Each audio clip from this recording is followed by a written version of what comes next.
가장 많이 반겨주신 분이 한 분이 이분이 아닌가 생각이 들어요. 우리 그 관리소 소장님으로 계시는 분이시기도 한데 지금 저 뒤에 주차할 때 항상 나와서 봐주시기도 하고 그러는데 우리 뒤에 지금 제가 성함은 제가 잘 모르는데 오면 항상 커피를 대접해 주시는데 너무 감사합니다. 와서 같이 앉아 계시는데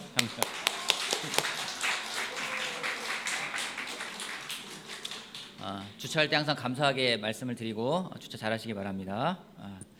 오늘은 하나님의 뜻과 계획이라는 주제를 가지고 말씀을 나누고자 합니다. 여러분, 하나님의 뜻과 계획을 아는 것은 굉장히 중요합니다. 어떤 그분이 나에게 무엇을 주실까 하는 그런 바람이나 나한테 어떤 선물을 주실까 하는 선물에 관심이 있는 게 아니라 정말 하나님이 나의 삶에 어떤 바람을 갖고 있고 어떻게 살아가길 원하는지를 알고 또 그거대로 살아가는 것은 굉장히 중요한 부분입니다. 그래서 오늘은 하나님의 뜻을 또 계획을 알아가는 구체적인 방법들을 같이 좀 나누고 그런 방법들을 통해서 2019년도 하나님의 뜻을 따라 살아갈 수 있는 그런 계획을 세워보는 시간을 갖도록 하겠습니다. 먼저 야고보서 4장 말씀 같이 보겠습니다. 4장 13절 말씀부터 볼게요. 야고보서 4장 13절.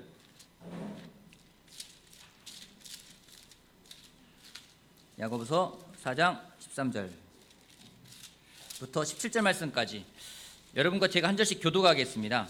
야고보서 4장 13절부터 17절까지 한 절씩 교독할게요.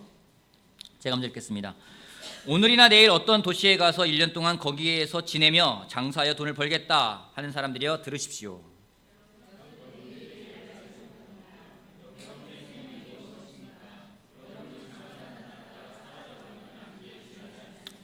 도리어 여러분은 이렇게 말해야 할 것입니다. 주님께서 원하시면 우리가 살 것이고 또 이런 일이나 저런 일을 할 것이다.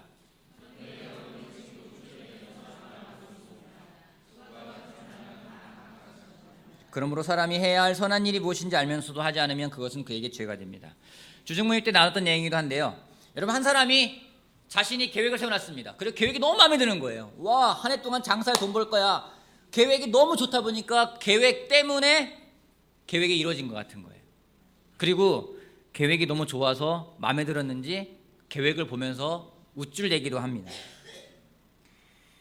여러분, 우리도 많은 계획을 세우고 때로는 우리들의 생각이 맞고 나의 생각이 제일 중요하다는 착각 속에서 살아가는 경우가 많이 있습니다.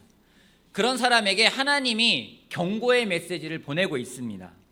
하나님의 뜻을 알고 행하는 것이 그 무엇보다 중요하기 때문에 자신의 생각 속에서 우쭐대지 말라고 이야기하고 있습니다. 여러분, 우리가 살아가면서 많은 계획을 세웁니다. 많은 목표들이 있습니다. 많은 꿈들이 있습니다. 많은 생각들이 있습니다. 많은 해야 될 일들이 있습니다. 그 가운데 하나님의 뜻과 하나님의 계획이 결여되어 있다면 아무리 좋아 보인다 할지라도 오히려 그것은 나에게 교만이 될 수 있고 나에게 독이 될 수 있음을 성경은 이야기하고 있습니다. 예레미야 29장 11절에는 또 이런 말씀이 있습니다. 예레미야 29장 11절 말씀 볼게요. 예레미야 29장 11절. 예레미야 29장 11절.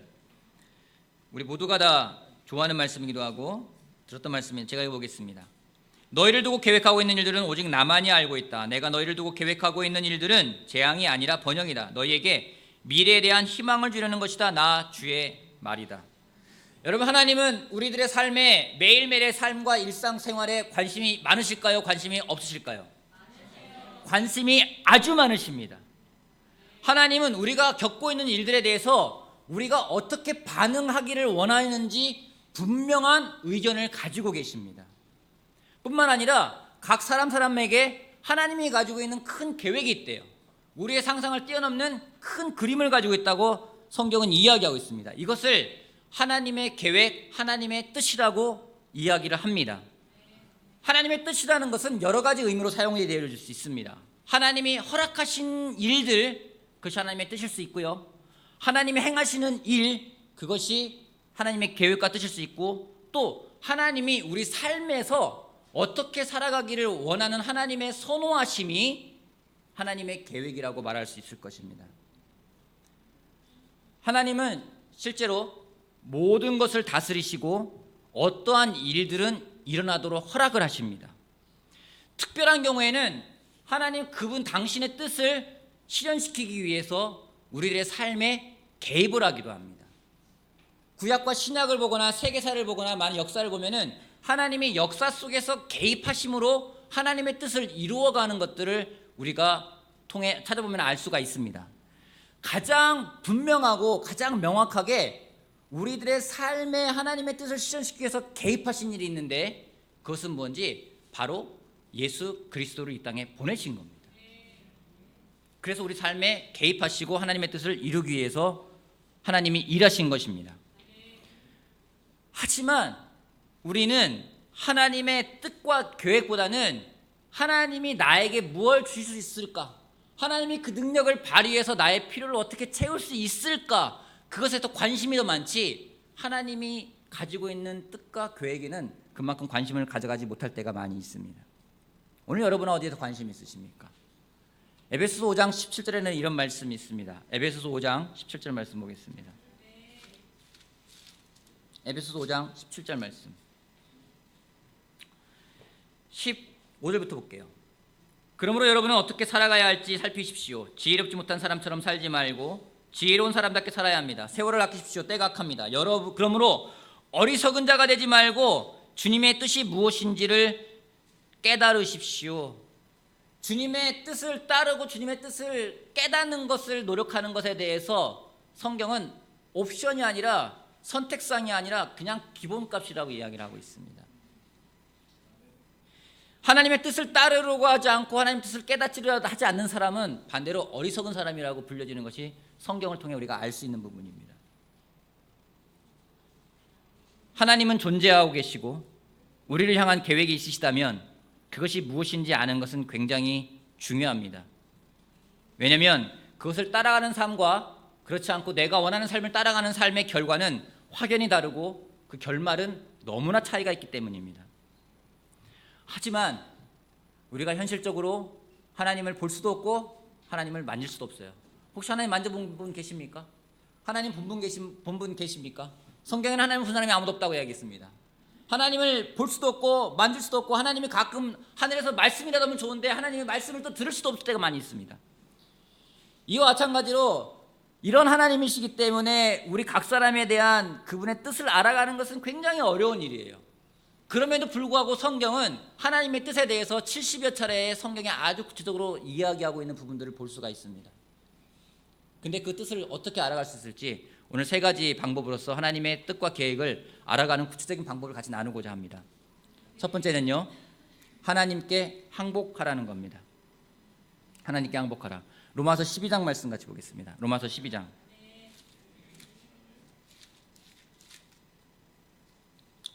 2절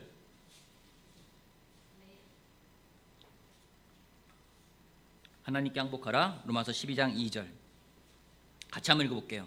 12장 2절 말씀. 로마서 12장 2절.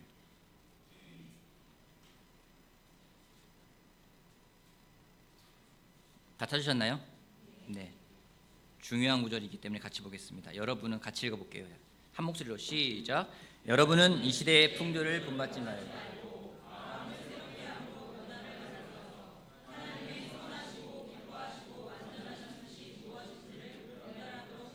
하나님의 뜻을 분별하기 위해서 제일 먼저 하는 것이 뭔지 이 시대의 풍조를 본받지 말래요. 여러분 이 시대의 풍조를 본받지 않고 있습니까? 여러분들은 이 시대의 풍조를 본받고 있습니까? 어떤 경우가 더 많습니까? 이 시대의 풍조를 본받는다라는 이야기는 다른 말로 말하면은 이 세상이라는 틀에 자기를 끼워 넣는 거예요. 그래서 그 틀 속에다 자기를 가두고 그 안에서 지내는 거를 그 의미적으로 보면은 세상을 본받는다라고 이야기할 수 있습니다. 세상이라는 틀에 자신을 끼워 넣다 보니까 이런 사람들의 또 하나 특징이 뭐냐면 하나님의 생각과 하나님의 계획 또한 자신의 틀에다가 끼워 놓으려는 그런 습성을 가져가게 됩니다. 하나님의 뜻을 왠지 내가 생각할 수 있고 내가 이해할 수 있고 내가 상상할 수 있는 범위 내에서 보여주기를 원할 때가 참 많이 있어요. 근데 하나님의 뜻은 그런 식으로는 알 수가 없습니다. 세상의 풍조를 본받으면서 세상의 틀에다가 끼워서 하나님의 뜻과 계획을 알겠다고 하는 것은 불가능하다는 성경은 이야기하고 있습니다. 그러기에 세상을 본받지 말라고 이야기를 하고 있어요. 우리가 내 생각 속에서 내 머릿속에서 하나님 말씀하신 걸 다 이해할 수 있다. 그것이 가능하려면요 우리가 하나님보다 더 지혜로워지면 가능할 수 있어요. 그건 불가능한 이야기입니다. 근데 나의 생각의 틀에 하나님을 끼워넣는 것이 아니라 무엇인지 나를 버릴 때, 내 생각을 버릴 때만이 하나님의 뜻과 하나님의 계획을 이해할 수 있다고 성경은 말하고 있습니다. 근데 그러면서 말하는 것이 뭔지 이 시대의 풍조를 본받지 말고 마음을 새롭게 함으로써 변화를 받으래요. 여기서 변화는 그냥 바뀐다, 체인지의 뜻이 아니라 완전히 다른 걸로 변해지는 트랜스포메이션이라는 뜻이 됩니다. 그건 뭔지 뭐 이런 거죠. 제가 변하는데 좀 더 머리를 자르고 좀 더 이렇게 막 이렇게 좀 더 뭐 멋있게 해가지고 좀 더 멋있는 사람을 변하는 게 아니라 완전히 어느 날 자고 났더니 우리 일산제자 그리스도 교회 미남으로 꼽히는 우리 두 신형제 있잖아요. 신동일 신영호 형제처럼 딱 일어났더니 제가 신동일 형처럼 돼버린 거예요. 한나가 기분 나빠하는 것 같은데. 완전히 다르게 되는 거죠. 그걸 말해서 다르게 말하면 이 변화라는 말보다는 더 정확히 말하면은 그 형태가 완전히 바뀌게 변태라는 말이 맞는 겁니다. 여러분 이거 보십니까? 애벌레가 나비가 되는 과정입니다. 이 애벌레가 나비가 된 걸 이걸 완전히 변화라고 하는 거죠. 성경이 말하는 변화는요, 조금 더 나은 사람, 조금 더 바뀐 사람이 되는 게 아니라 완전히 다른 존재가 되는 거죠. 죄인이 의인이 되는 것. 예수님을 따르지 않는 사람이 완전히 예수님을 닮아가면서 다른 사람이 돼버리는 것. 이게 성경에서 말하는 변화입니다. 근데 여러분 재밌는 것이 뭔지 아십니까? 자, 이 애벌레가 나비가 되는 과정인데 여기에는 하나님이 하시는 역할이 있고요, 우리 인간이 하는 역할이 있습니다. 하나님이 하신 역할은 무엇입니까? 그렇죠. 하나님은요 변화시켜 주셨어요. 변화되기 위해서 애벌레가 한 건 뭡니까? 고치가 됐어요. 그죠? 고치는 되고 싶어 됩니까? 고치 속에 있는 저 애벌레가 나비가 되기 위해서 한 것은 무엇입니까? 그렇죠. 한 건요 가만히 있는 거예요. 어느 날 저 고치 속에 있는 애벌레가 막 답답한 거예요. 저처럼 성격이 급해가지고 난 빨리 나갈래. 막 움직여가지고 막 뚫고 나온다고 나비가 될까요? 아니에요. 그 시간이 차야지만이 되기 때문에 그 시간 동안 애벌레가 하는 것은 그냥 그 시간에 순종하고 기다리는 것밖에 없는 거예요. 진짜 우리가 예수님처럼 변화되기 위해서 완전히 다른 존재가 변화되어서 하나님의 뜻을 이해하고자 한다면 우리에게 필요한 것은 하나님에게 완전히 항복하고 그분에게 순종하는 것밖에 없다는 겁니다. 예전에 한번 나눈 적이 있는 것 같은데 어느 시각장애인의 고백이라는 게 있습니다. 여기 이런 말이 있어요. 사람들이 장님이 나를 인도할 때 저 100m 전방에 뭐가 있다고 말하지 않습니다. 단지 앞에 물이 있으니 건너뛰라고 말하고 층계가 있으니 발을 올려놓으라고 말합니다. 나를 인도하시는 분을 내가 믿고 한 걸음씩 걸음을 옮기기만 하면 나를 인도하시는 분이 성실할 때 나는 내가 가고자 하는 목적지에 곧 도착합니다. 하나님이 우리를 인도하는 방법도 이와 같습니다. 우리는 10년 후를 알지 못합니다. 20년 후도 알지 못합니다. 또 알고자 하지도 않습니다. 오늘 무엇을 해야 할 것인가를 보이시는 그 하나님께 믿음으로 순종하면서 오늘을 살면 하나님은 내일도 인도하셔서 마침내 내 생애를 하나님이 약속하시고 계획하신 그곳에 도달케 하실 것입니다. 어제 저희 그룹에 있는 형제들이 같이 저녁에 모였습니다. 한 8시 모여가지고 밤 11시 반까지 3시간 반 동안 이야기를 하고 헤어졌어요. 밥도 먹고 차도 마시고. 나이들이 이제 다들 50대가 넘어가는 사람들이 그 대부분이죠. 이제 51, 뭐 40대 후반. 걱정이 돼요. 아, 애들은 커가는데 돈은 많이 들어가는데 내가 언제까지 일할 수 있지? 고민이 돼요. 저도 두려울 때가 있어요. 언제까지 할 수 있지? 그만두면 뭘 먹고 살지? 다 그런 고민하지 않습니까? 그래서 때로는 10년 플랜을 세웁니다. 은퇴 후에 나의 계획은 이런 거야 하면서 때로는 준비하는 사람들은요 막 은퇴를 기다려요. 나 은퇴하면 이렇게 할 거야. 어떤 사람들은 20년 플랜을 세웁니다. 30년을 내다봅니다. 그래서 어떤 때는 집을 산 다음에 30년 동안 플랜을 세워가지고 30년 장기 대출을 받아가지고 30년 갚아나가는 사람도 있죠. 많은 것들을 해요. 근데 그 계획을 세워놓고 더 불안한 거예요. 왜요? 안 되면 어떡하지? 플랜 B를 또 만들어요. 플랜 C를 만듭니다. 그리고 또 불안해져요. 근데 성경을 통해 배우는 건 뭔지 결국 우리는요 앞을 몰라요. 내가 10년짜리 어떤 계획을 세웠다 하더라도 당장 1시간 후에, 한 달 후에, 내일 어떤 일이 일어날지 모른다라는 거죠. 그러기에 우리가 할 수 있는 건 뭔지 나를 인도하신 분이 신실하다는 걸 믿다면은 그분에게 내가 항복하고 그분이 나에게 보여주시는 길을 가는 게 가장 중요한데, 항복하지 않기에 하나님의 뜻을 모르고 내가 하고자 하는 걸 해야 돼요. 내 생각이 꼭 관철돼야만 되는 거예요. 그게 안 되면 힘든 거예요. 그런 상태로는 하나님의 뜻을 알 수 없다고 이야기하고 있습니다. 완전히 변화되어서 정말 그 변화의 과정을 거치기 위해서 내가 항복하고 순종해서 그때 하나님의 뜻과 계획을 알 수 있을 거라고 이야기를 하고, 그 뜻과 계획을 알았을 때 그거에 맞춰서 하루하루 한 걸음 한 걸음 내딛는 간다면 하나님은 약속하고 계십니다. 신실하시기에 그분이 계신 곳에 우리를 인도하실 거라고. 우리가 정말로 하나님께 항복함으로 하나님의 뜻을 이해하고 하나님의 계획을 알고 그대로 살아갈 수 있는 우리 한 명 한 명이 되길 바라겠습니다. 아멘. 두 번째입니다. 하나님의 말씀을 읽으라는 겁니다. 요한복음 15장 말씀 보겠습니다. 요한복음 15장 1절 말씀부터, 아니 3절 4절부터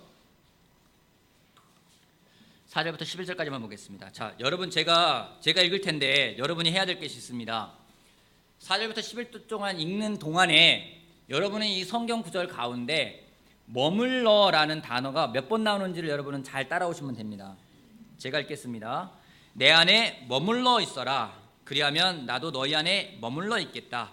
가지가 포도나무에 붙어있지 아니하면 스스로 열매를 맺을 수 없는 것과 같이 너희도 내 안에 머물러 있지 아니하면 열매를 맺을 수 없다. 나는 포도나무여 너희는 가지이다. 사람이 내 안에 머물러 있고 내가 그 안에 머물러 있으면 그는 많은 열매를 맺는다. 너희는 나를 떠나서는 아무것도 할 수 없다.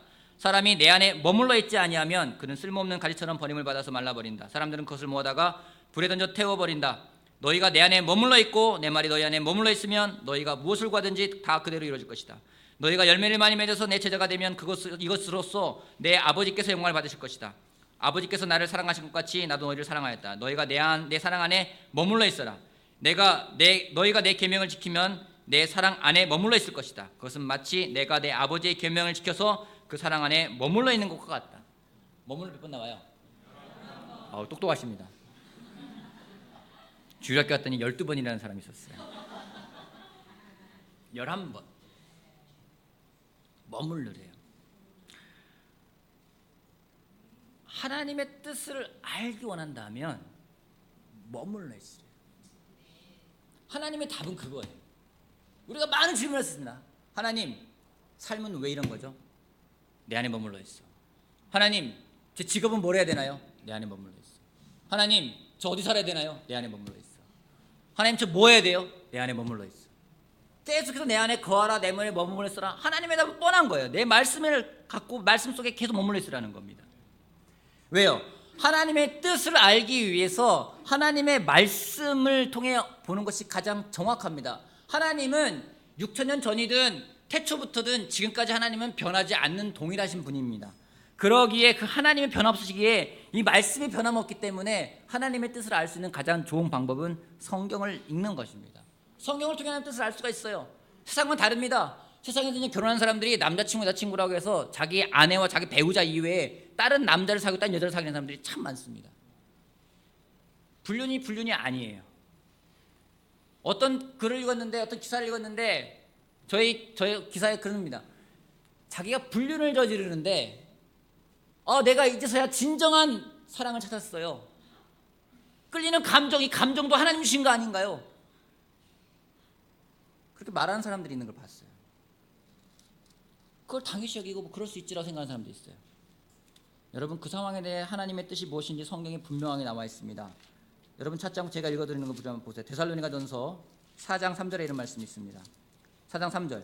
하나님의 뜻은 여러분이 성결하게 되는 것입니다. 여러분은 음행을 멀리해야 합니다. 각 사람은 자기 아내를 거룩함과 존중함으로 대할 줄 알아야 합니다. 하나님을 알지 못하는 이방 사람과 같이 세욕에 빠져서는 안 됩니다. 하나님의 뜻이 분명히 나와 있어요. 저희 결혼 대상자 누가 돼야 되나요? 성경에 분명히 말하는 것이 불신자와 연합하지 말라고 나와 있습니다. 내가 거짓말하는 게 맞나요, 안 맞나요? 성경에 분명히 하나님의 뜻이 나와 있어요. 성경에 하나님의 뜻이 나와 있는데 우리는 성경 이외에 다른 걸 찾을 때가 많이 있다는 거죠. 하나님의 뜻을 알고 싶다면 여러분, 하나님 말씀을 읽고 하나님 말씀 안에 거하는 사람이 되길 바랍니다. 아멘. 마지막 세 번째예요. 영적인 사람들의 조언을 구하라는 겁니다. 영적인 사람들의 조언을 구하라. 디모데후서 4장 3절 말씀 보겠습니다.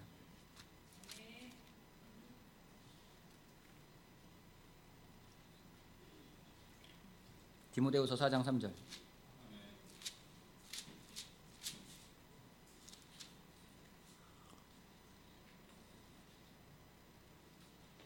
제가 읽어보겠습니다. 2절부터 볼게요. 그대는 말씀을 선포하십시오. 기회가 좋든지 나쁘든지 꾸준하게 힘쓰십시오. 끝까지 참고 가르치면서 책망하고 경계하고 권면하십시오. 때가 이르면 사람들이 건전한 교훈을 받으려 하지 않고 귀를 즐겁게 하는 말을 들으려고 자기네 욕심에 맞추어 스승을 모아들일 것입니다. 그들은 진리를 듣지 않고 꾸민 이야기에 귀를 기울일 것입니다. 성경은 영적인 사람들의 말에 귀를 기울이라고 이야기를 합니다. 그렇지 않은 시대가 올 거라고 이야기하고 있습니다. 질문이요. 누가 영적인 사람입니까? 누가 영적인 사람입니까? 말씀에 순종하는 사람. 맞아요. 말씀에 깨어있는 사람이 영적인 사람이에요. 말씀에 깨어서 말씀에 따라 조언을 줄 수 있는 사람이 영적인 사람입니다.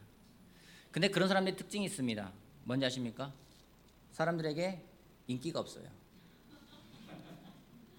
사람들이 고리타분해하기도 하고요. 별로 가까이 하고 싶어 하진 않아요. 그 사람 특징이 뭐냐면요. 그 사람들이 영적인 조언을 주는데 나의 마음이 불편해요.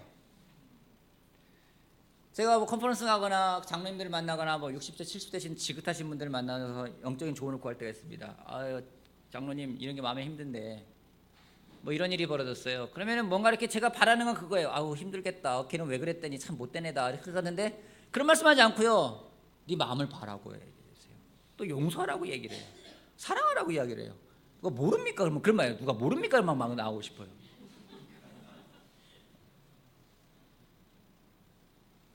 여러분 주변에 하나님 말씀을 따라서 여러분의 귀에 듣기 싫은 말이라 하더라도 조언을 줄 수 있는 영적인 친구가 있습니까? 그 영적인 조언자를 통해서 하나님의 뜻을 알아갈 수 있는 방법이 참 많습니다. 이걸 위해서는요, 굉장히 끈끈하고 강력한 관계가 필요합니다. 친구 잘 사귀란 말 듣죠? 부모님들이 그래요. 친구 잘 사귀어야 된다. 또 저 딸아이의 친구에 대해서도 관심이 제가 많아요. 어떤 친구를 사귈지. 왜요? 왜 친구에 대해 관심 많습니까? 친구 잘못 사귀면 애가 나쁜 길로 갈 수 있을 것 같아요. 때로는 그 아이가 나쁜 할 수도 있는데 친구 탓할 때가 있어요. 친구를요, 이런 표현이 있습니다. 친구는 엘리베이터 버튼과 같다. 그래서 잘못 누르면 밑으로 내려가고 잘만 누르면 올라가요. 영적인 친구, 현명하게 친구를 고르는 지혜가 굉장히 필요합니다. 잘못 고르면은 나를 아래로 내려보내서 점점 지옥과 가까워질 수 있고, 잘만 고르면은 위로 가는 버튼을 눌러서 하나님과 더 가까이 지낼 수가 있습니다. 얼마나 놀랍습니까? 우리가 6층에다 8층으로 더 높은 으로 올라가지 않았습니까? 여러분은 누구의 말에 귀를 기울이고 있습니까? 여러분 마음에 쏙 드는 말을 해주는 사람의 말에 귀를 기울이고 있습니까? 말씀의 지혜나 성령님의 인도하심을 의지하기보다는 사탄의 속삭임에 귀를 기울이기가 쉽습니다. 사탄은요, 속삭인다고 해요. 달콤하게 속삭여요. 여러분 자매들 달콤한 형제가 누구예요? 여러분에게 좀 속삭이는 형제가 달콤하지 않습니까? 막 소리지면 기분 나쁘잖아요. 이래 속삭이는 거죠. 하나님은 네가 부유해지길 원하셔. 네가 원하는 거 가지면 행복해지지 않겠어? 하나님은 네가 행복해지길 원하셔. 행복하면 좋잖아. 부모가 자식이 행복하면 좋은 거 아니겠어? 하나님 그런 마음이야. 여러분, 하나님 우리가 행복해지길 원하실까요? 정말 그 생각하세요? 하나님은 원하는 뜻이 무엇인지 우리가 거룩해지길 원하세요. 찾아보니 성경에 행복이라는 단어가 22번 나옵니다. 대신에 거룩이라는 단어가 587번 나옵니다. 제가 약속할게요. 거룩하다면 행복해질 수 있습니다. 행복하다고 거룩해지기는 어려워요. 거룩함으로 행복해진다면 그 행복을 사탄은 뺏어갈 수가 없을 겁니다. 왜요? 사탄의 뜻이 아니라 하나님의 뜻을 따라 살아가기 때문에 주신 하나님의 선물이기 때문입니다.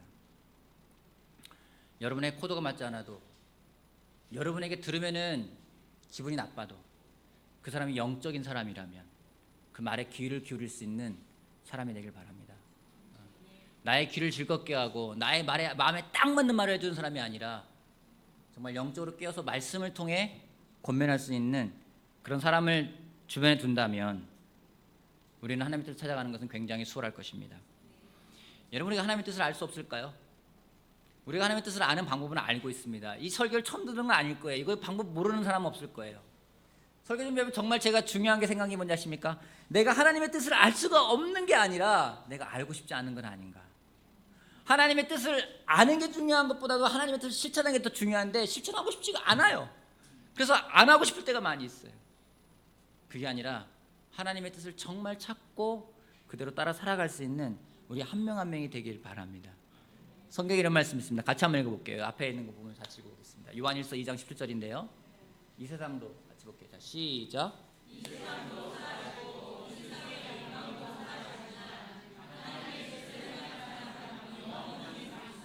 이 세상도 사라지고 이 세상의 욕망도 사라진답니다. 하지만 하나님의 뜻을 행하는 사람은 영원히 남습니다. 하나님과 더불어 영원히 남는 그 영생을 살기를 바라는 마음이 있다면 하나님의 뜻을 실천하는 한 명 한 명이 되길 바랍니다. 하나님의 뜻을 구하고 묻고 말씀을 통해서 알아보고 영적인 친구를 통해서 조언을 구해보고 그리고 하나님의 뜻을 알았다면 그걸 통해 희망차게 또 힘차게 살아가는 2019년이 되기를 바라겠습니다. 감사합니다.